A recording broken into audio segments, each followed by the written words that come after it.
Hi, we are here sitting at Durham Cathedral. What an appropriate place to be.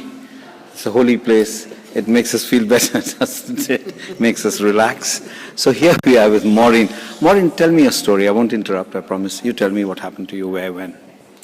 From when? From the moment you were conceived. What did your parents do? How was it? Where did you live? Just keep talking. In Carlisle. And my father was a lorry driver. My mother didn't work. She had my elder sister, then me, and then another one. So it was 3 children, 3 girls. Then we moved from Carlisle to Newcastle because my work in Carlisle dropped away. So we had to go to Newcastle to get work. So I'd been about 12, 13 maybe. And I went to school. And I actually left school at the age of 14 because that was March and I wasn't 15 until the April. So you had a gap? I had a gap. But I actually started work then in a small factory making baby clothes. Where? Of all things, in Newcastle, Okay. in Gateshead. Meanwhile, my mother was dying of TB. And she'd had it for 5 years. And when she did die, I was about 14. And then in between this, I joined a little youth club. Where was that? That was in Newcastle again. I can't remember the streets or anything. And that was via the Salvation Army, the youth club. And this gentleman asked me, would I deliver this paperwork to this major? I can't tell you names because I can't remember. So I did that. And then I was dragged into this very dirty room by a very dirty old man and raped. So you were 14 and a few months old? Yeah. And he was 50 plus? Oh, I would say so. Because a major becomes major at 50. Yes, right, yeah. And And you got pregnant. well, I didn't know I was pregnant because I didn't understand sex. I didn't You were know, only 14, didn't know what it was all about. So I say my mother just died. My father was away. I was looking after the little one. And then when my mum died, we had to go and have x-rays done. When somebody For TB. When somebody dies of TB, you have to go. They found I had TB for 2 years. Who had? I had. So you had TB as well? And you were just raped? Yeah. And your father didn't have much work? Yeah. Life was very difficult. Very difficult. So then I was taken to a sanatorium to heal. And it was there that they examined me and they said, Mr. Skeggs, do you realise your daughter's pregnant? Apart from TB, she's got a baby as well. That must have been really hard for your dad Very and everyone. And saying, what's she been up to? Here's a girl who doesn't know what sex is. I couldn't tell anybody because there was nobody there to tell. Yes, yes, yes. You know, one parent... And you didn't go looking for it anyway? No, In no no. way possible. Yeah. No. So with that in mind, my father set to, and we actually took the man to court and we got him put away. Well, at least you had a bold father who could Yes. take him to court and not die of shame. That's right. So I applaud your dad. Yes. And then when I started to show, I was then moved to, what's it called, John? Bretta Holt. That's where naughty In Catholic Kendal. girls were sent. Yeah. Naughty in the sense that it was their crime that they were pregnant, Yeah. though they might have been raped. Didn't matter. Didn't matter to them.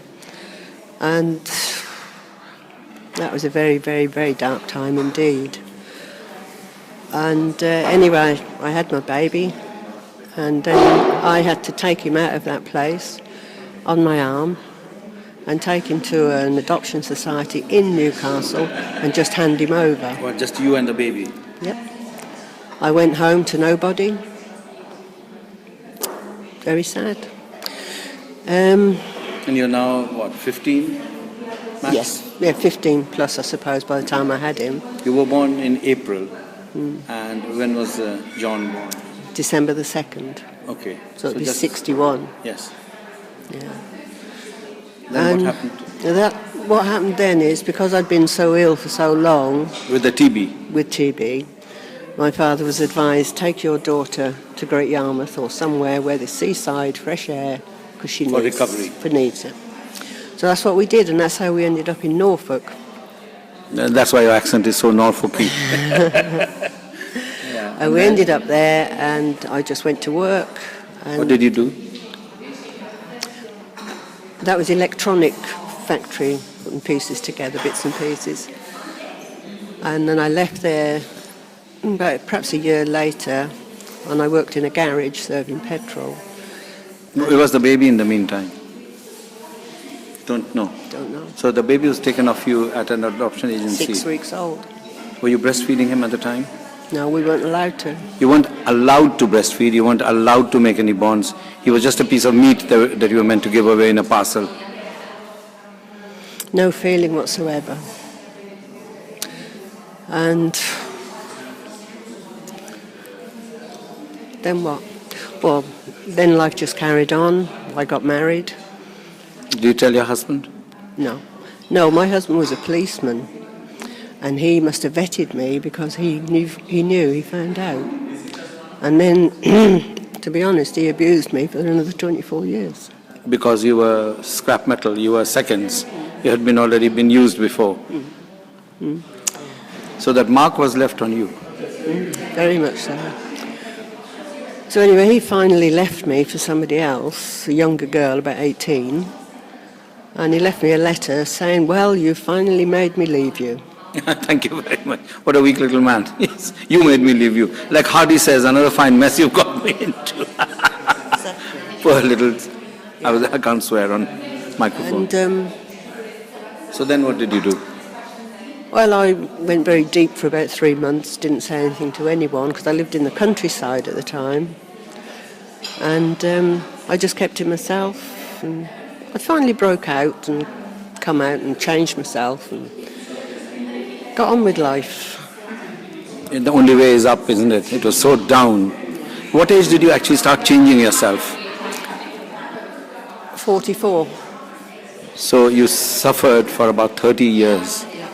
So 1/3 of your life you were a baby, 2/3 of your life you were a victim, including that Salvation Army, that policeman. I think people in all these institutions can be quite rapacious and they hide behind their uniform. Yes. Yeah, that's just what you said, haven't you? And then what? Then in 2005, this man found out, your son, John here, found out that his parents hadn't died in a car accident. That was like it was a kind of Catholic cover story, to make everything kind of really... Nice again, yeah, make it all level, yeah. Oh, yeah. In the meantime, what did you do after, you're now 65, so last 21 years, what have you done? Well, for the last 24 years, I've been married for 24 years again. Okay. He's okay? Yeah, he's very quiet. He's alive? Oh, yes. And you met him? Yeah. Now, why are you smiling? I don't believe you kill people. He's just very quiet. Okay, very okay. Quiet. Well, what a lovely guy. Yeah. Is he happy to have met John? Yes, yeah. So how did you not have another baby? I got pre-cancer cells of the cervix, so I had to have a hysterectomy. Is there anything that hasn't happened to you? Not really. You get raped at 14. You're a Catholic to start with. That's difficult. Then you get TB. Then you get pregnant. Then you lose your baby. Then you have an abusive husband. Then you get cervix. I mean, is there anything else you'd like from God?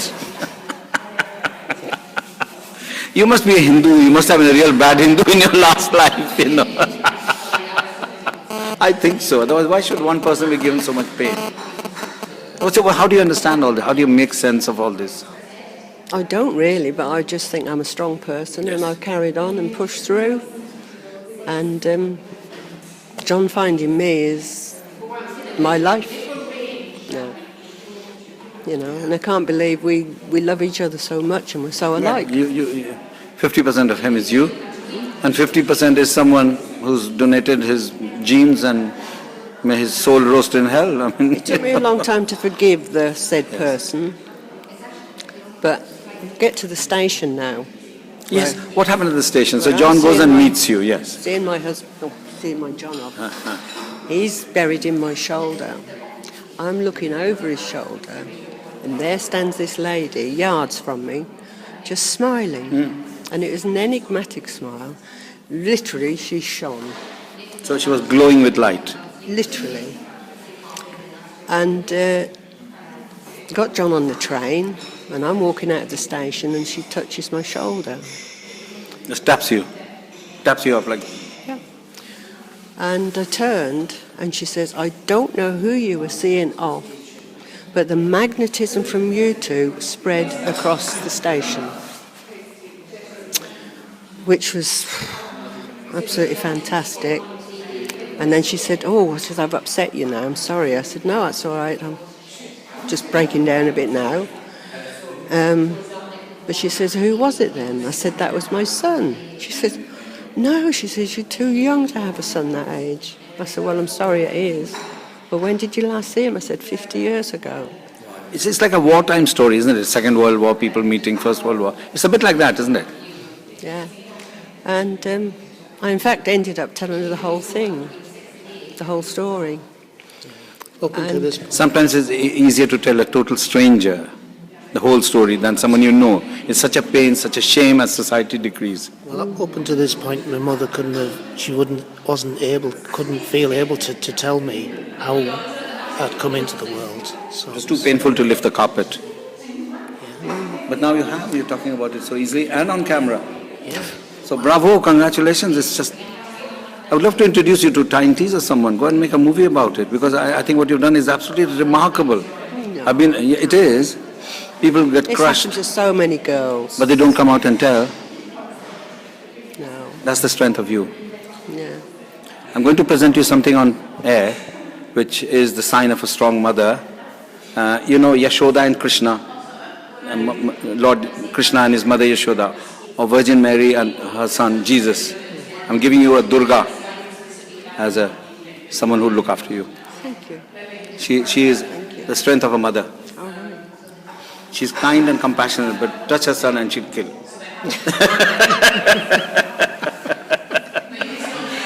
John, what do you have to say to this wonderful meeting? We are sitting in Durham Cathedral Cafe. Look at you two. I just couldn't imagine this would happen. It's such a beautiful story. I cannot believe how lucky I am to have such a brave, warm, wonderful mother. It's not luck. 50% of you is her, so you're just the same. I mean, yeah. I mean, I'm strong as well, and I think we gain strength from each other.